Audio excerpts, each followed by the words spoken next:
클릭 감사합니다. 이익 채널 방문을 환영합니다. 반갑습니다. 구독, 좋아요, 알림 설정 바라고요. 이번 시간은 준비하지 않은 노후는 재앙이다.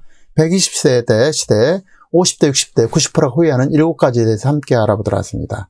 노후 파산은 결코 남의 얘기가 아니라는 것입니다. 노후가 준비된 퇴직자는 10명 중 1명, 10%에 불과하다고 합니다. 이 중 약 60%는 생활비도 어렵다는 것이고, 현재 추세라면 10명 중 6명 노후에 빈곤층이 될 가능성이 매우 높다는 것입니다. 자, 50 이후 은퇴 후 비참하게 후회와 눈물을 흘리면서 살고 싶지 않으면 노후 준비는 한 살라도 빠른 지금 당장부터 시작해야 된다는 것입니다. 자, 노후에 반드시 후회하는 7가지에 대해서 자, 함께 알아보도록 하죠. 자, 은퇴하는 순간 다 끊긴다라는 것입니다. 60%가 생활비 마련도 어렵다라는 것입니다. 놀라운 일이 아닐 수 없죠. 자, 은퇴하는 순간 다 끊긴다라는 것입니다. 60%는 생활비도 마련도 어렵다. 은퇴하는 순간 모든 전화번호는 다 끊깁니다. 이렇게 체험자가 얘기를 하고 있습니다. 그냥 애들 보기도 힘들고 집에 앉아 있는 기도 진짜 그렇다라고 설명을 하고 있습니다. 자, 30대, 40대 52%가 부모님께 의존하는 캥거루제라고 스스로 자녀들이 생각하고 있다는 겁니다. 심각한 일이 아닐 수 없죠. 자, 퇴직 후에도 일정 기간 가정을 책임져야 하는데 은퇴하면 현직과는 전혀 다른 상황이 펼쳐진다는 것입니다. 우선 직함과 명함이 사라지게 되고 관계가 끊기게 됩니다. 은퇴자 절반 이상이 중산층에서 하위 내지 극빈층으로 전락하는 계기가 되죠. 생활고에 시달리게 되고 여기저기서 기웃거리다가 결국은 폐지를 죽거나 손 벌리는 노숙자가 될 수도 있고 정부의 일자리를 기웃거리면서 어렵게 살게 된다는 것입니다. 한마디로 얘기해서 경제적으로 쫓기게 되고 일자리는 없고 질병에 노출되는 그런 극단적인 시기가 바로 은퇴 직후가 된다는 것입니다. 자, 은퇴하니 벼락거지가 된다는 것입니다. 66세 이상 44%가 월 90만 원으로 산다라는 것입니다. 심각한 일이 아닐 수 없죠. 자, 은퇴했더니, 자, 은퇴 전하고 은퇴 후인데요. 반 이상 60%가 소득이 감소하더라는 것입니다. 자, 결혼 안 한 30대 캥거루족 54.8% 부모에게 독립 못하고 있다. 심각한 내용이 아닐 수 없죠. 자, 젊은이 반 이상이 부모한테 의존한다라는 것입니다. 90자 10명 중 6명 스스로를 캥거루족으로 생각하고, 자, 여기에서 불행한 것은 결혼했어도 부모에게 의존한다는, 결혼했어도 부모에게 의존한다는 거죠. 자, 그나마 한 채 있는 집, 세금 폭탄에 노인들 당장 쓸 현금이 없다라는 것입니다. 그야말로 노인들은 여기를 가든 저기를 가든 너무나 어려운 그런 구조라는 것입니다. 자, 그런데 10년 후에는 50대 인구가 우리나라 인구의 50%를 넘게 된다라는 것입니다. 인구의 반 이상이 50대 이상이 된다는 것입니다. 1955년생 베이비붐 세대인 정현식 씨 가명은 68세는 10년 전 직장을 떠난 후 지금은 서울 쪽박촌에서 혼자 살고 있는데 정 씨가 노후 준비로 생각했던 작은 아파트와 퇴직금은 불행히도 아들의 사업 실패로 인한 빚 때문에 전부 사라졌다는 것입니다. 아내마저도 세상을 떠나서 정 씨는 69만 원의 국민연금과 기초연금 20만 원으로 근근히 생활하고 있다는 것입니다. 작은 일자리만 구하기 위해서 매일같이 주민세대를 찾는 그는 빈곤한 노후 생활로 인해서 스트레스와 고독감, 상실감 때문에 몸과 마음이 피폐해졌다는 것입니다. 자, 고령화 사회로 빠르게 진입하면서 노인 인구는 늘어나고 있지만 행복한 노인은 갈수록 줄어들고 있는 것이 현실이라는 것입니다. 빈곤에 흐덕이는 노인들 갈수록 늘어나고 있기 때문인데 고령층 10명 가운데 5명 이상이 잠재적 빈곤층이 될 가능성이 높다는 것입니다. 우리가 예가 아닐 거라는 것입니다. 10명 중 5명 이상이 잠재적 빈곤층, 50%가 잠재적 빈곤층이라는 것입니다. 자, 한국은 66세 이상 고령층의 상대적 빈곤율은 44%로 OECD 중 가장 높은 나라가 되어버렸습니다. 자, 빈곤 내몰린 은퇴자들 의원자산 77%가 부동산인데 집값 올라서 기초연금 못 받고 수백만 원 건보료까지 한숨을 쉴 수밖에 없다는 것입니다. 생계를 위해서 일하고 싶다는 노인이 최근 2년 사이에 9%에서 68%로 폭증하고 있다는 것입니다. 은퇴 후 하위층이 되거나 급비층이 될 가능성이 비율은 54% 반 이상이 이르고 우리나라 2021년 현재 노인 빈곤율은 43.3%라는 것입니다. 그리고 노인들만 거주하는 비율, 이것도 상당히 심각한 문제인데요. 이 비율이 노인들만 거주하는 비율이 70%, 이 중 나홀로 살아가는 노인은 더더욱이나 35%에 이르고 있다는 것입니다. 그래서 노인들만 사는 것이 70%, 노인 중 그 반 정도는 혼자 산다라는 것입니다. 앞으로 더 했으면 더 했지 덜해지진 않을 그런 구조라는 것입니다. 이것이 노후의 가장 가장 좋은 자금은 매월 안전하게 나오는 자금이 될 텐데 매월 100만 원이 나올 수만 있다면 10억 원의 목돈보다 훨씬 더 가치가 높을 가능성이 높다라는 것입니다. 그래서 자, 노후에 준비해야 될 후회하지 않을 7가지에 대해서 알아보면요. 첫 번째는 자, 작은 보험이라도 드는 게 좋다는 것입니다. 금액이 상관없이 10,000원, 20,000원도 상관없으니까 이게 작은 보험이 꼭 필요하다는 것입니다. 보험을 필요 이상으로 들어서 저축과 재산 증식 기회를 얻지 못하는 것은 문제가 된다고 저도 생각합니다. 자, 급여에 그렇지만 급여 1 내지 30% 범위 내에서 생활보험은 꼭 필요하다는 것입니다. 우리가 생활하면 더 보면은 불의의 사건, 사고, 질병은 피할 수 없지 않습니까? 그래서 노후에는 심혈관계 질환이라든지 암, 그동안에 몸도 기계처럼 오래 사용했기 때문에 누적된 질병으로 인해서 다양하게 질병이 발생하게 됩니다. 노후 비용의 20, 30%가 의료비 지출에 사용될 가능성이 매우 높다는 것입니다. 이때를 대비해서 젊었을 때부터 보험을 들고 대비하고 특히 유지를 해서 보험을 들고 유지한 사람하고 그렇지 않은 사람은 너무나 큰 차이가 발생하게 됩니다. 보험은 부자보다는 가난한 사람이 꼭 들어야 될 그런 상품이 아닌가 저는 그렇게 생각합니다. 저도 중요한 보험을 중간 해지했는데요. 참 후회가 많이 되더라고요. 자, 어쨌든 작은 보험을 꼭 들 필요는 있다라는 것입니다. 큰 보험 말고요. 자, 두 번째는 대출 생활을 은퇴 이전에 끝내고 노후에 사용할 자금을 미리부터 준비하고 자녀에게 과도하게 결혼자금, 주거비, 특히 사업자금 등 본인의 능력을 벗어난 과도한 지출을 절대 금해야 된다는 것입니다. 그래야 노후에 내가 살 수 있다는 것입니다. 특히 재벌 갑부가 아닌 이상 자녀에게 사업자금을 마련해 주는 것은 결단코 피해야 될 대표적인 실패죠. 자녀에게 사업자금 마련해 주는 것은. 요즘은 20, 30대에도 독립하지 않고 부모에게 기대는 캥거루족, 자녀 리스크가 너무나 크다는 것입니다. 노후 경제의 핵심은 꾸준하게 돈이 흘러나와야 하고 움직이는 순간까지 일하는 것이 가장 중요하겠습니다. 그래서 노후에 가장 중요한 돈은 끊임없이 흘러나온 돈, 그리고 마지막 순간까지 움직여서 일하는 것이라는 것입니다.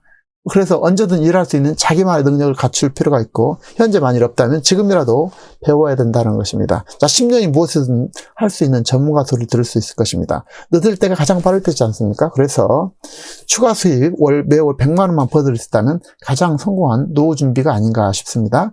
그래서 일은 삶의 의미를 주게 되고 또한 휴식의 의미를 되찾게 되고 동시에 건강도 유지할 수 있고 그야말로 여러 가지로 행복의 근원이 된다는 것입니다. 사회, 친구도 만날 수 있고 그래서 좋아하는 일이야말로 살아가는 힘이자 행복의 근원이 될 것입니다. 자, 세 번째는요. 배우자 사망과 이혼 등 혼자 될 것에 대비하자라는 것입니다. 특히 부인은 남편보다 10년 정도 더 살 가능성이 매우 높죠. 그리고 또한 인간은 결국 혼자가 되는 것이 맞습니다. 혼자라는 것은 마지막 혼자 떠나는 것이 현실이고요. 그래서 혼자 될 것을 가정해서 미리미리 준비하자는 것입니다. 남자든 여자든 부인이든 남편이든 노후를 대비를 할 때 혼자 될 것에 대비를 해야 된다는 것입니다. 다만 상대적으로 남편은 부인의 병 간호를 받으면서 사망할 가능성이 매우 높고 약 80%에 대비해서 부인은 그럴 확률이 10% 내지 20%밖에 되지 않고 남편 사망 이후 경제적으로 쪼들리게 되고 또 여러 가지 그동안에 남편이 대신했던 일을 혼자 감당했다면 힘들기 때문에 이때를 대비해서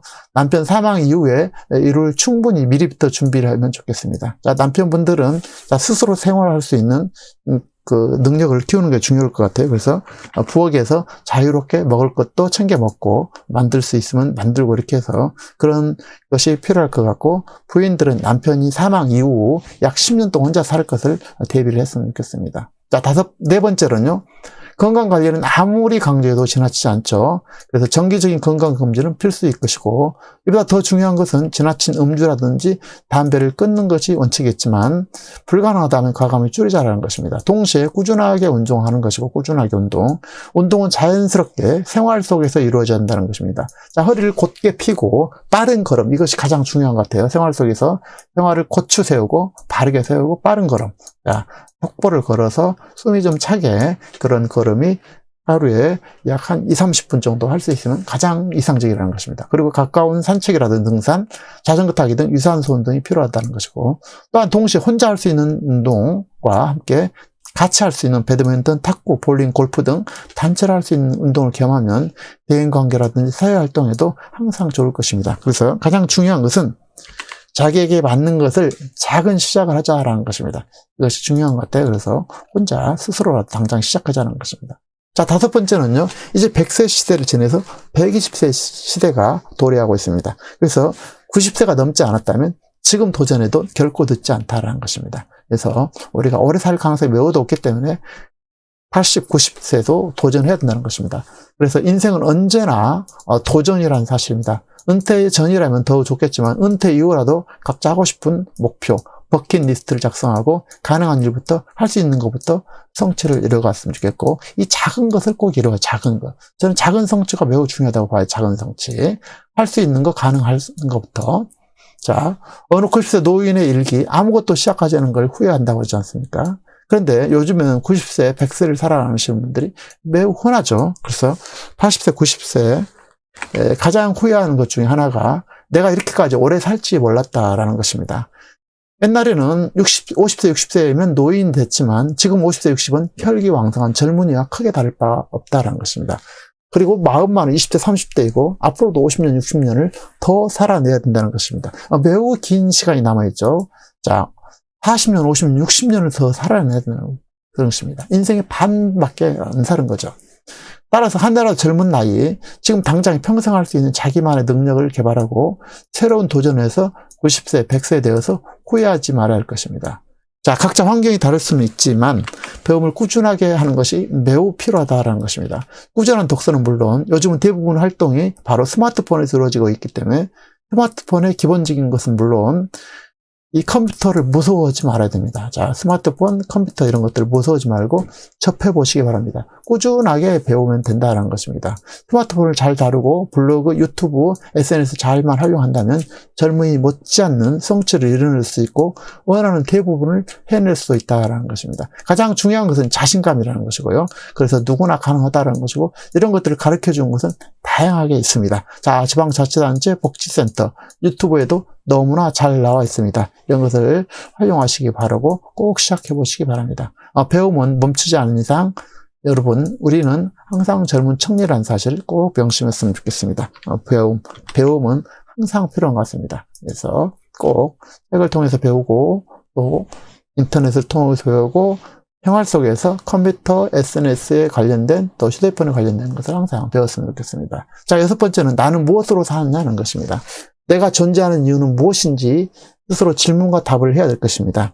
생애 설계라고 할 수 있는데 이런 것들을 나의 사명을 깨달아야 된다는 것입니다. 이를 위해서 무엇을 할 것인가 메모도 하고 이를 꾸준히 관리하고 실행해 나가면 될 것입니다. 예를 들어서 내가 살아가는 이유, 사명, 내 존재 이유를 한번 스스로 캐물어봤으면 좋겠습니다. 그러면서 건강도 또 일도 여가도 어떤 관계, 자기개발도 하면서 내가 왜, 무엇 때문에 사는지 이거에 대한 후회가 많이 남더라고요. 제가 죽음 앞에 닥쳐보니까요. 그래서 내가 왜 사는지에 대한 존재 이유를 질문과 답이 매우 중요한 것 같습니다.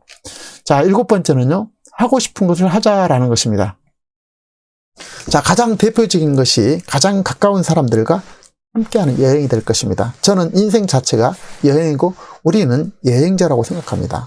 언제라도 떠나야 하며 떠날 준비를 하고 함께할 분들과 거리가 문제가 아니라 시간이 문제가 아니라 자주 하는 것이 중요하다는 것입니다. 그래서 자주 하는 것이 중요하고 틈나는 대로 가까운 곳, 가까운 공원, 가까운 커피숍이라도 상관없다는 것입니다. 중요한 것은 함께 떠나는 것이고 여유가 있다면 카라반이라든지 캠핑카를 구매하거나 또 임대할 수 있을 것입니다. 사실 자동차 하나면 어디든지 떠날 수 있지 않습니까? 그래서 각자 용도에 맞는 자동차라든지 캠핑카를 임대하거나 글램핑 등 다양한 여행사를 활용해도 좋다는 것입니다. 요즘 너무나 다양하게 잘 나와 있죠. 그래서 그것을 사지 마시고 임대해도 충분합니다. 그래서 잘 활용해 보시고 그게 좋다면 또 구입할 수 있겠죠. 환경이 된다면. 자, 준비된 노후는 축복이나 준비되지 않은 노후는 재앙이라는 사실입니다. 그래서 준비된 노후는 축복이지만 준비하지 않은 노후는 재앙이다. 이거를 우리가 꼭 명심했으면 좋겠습니다. 그래서 노후 파산은 결코 남의 얘기가 아니라는 것입니다. 남의 얘기가 아니라는 것입니다. 현실적으로 준비되지 않은 퇴직자가 10명 중 1명, 준비된 퇴직자는 1명밖에 없다는 10%밖에 안 된다는 현실을 우리가 바라보지 않을 수가 없습니다. 그래서 내가 단단하게 준비하지 않으면 나의 의지와 상관없이 생활비도 얻게 될 가능성이 현실로 다가갈 수 있다는 그런 뜻이 될 것입니다. 자, 50 이후, 은퇴 이후 비참하게 후회와 눈물을 흘리면서 살고 싶지 않으면 내가 현실적으로 가능한 일을 해야 된다는 것입니다. 그리고 중장기적으로 계획을 세워서 노후 준비는 한 달 빨리 젊을 때, 지금 당장부터 가능한 일부터 즉시 시작해야 된다는 것입니다. 여러분, 노후 삶이 풍요롭고 아름다운 삶으로 되고 꿈이 가득한 그런 삶이 되시기 바랍니다. 자, 구독, 좋아요, 알림 설정 바라고요. 다음 시간에도 참신하고 유익한 정보로 찾아뵙도록 하겠습니다. 감사합니다.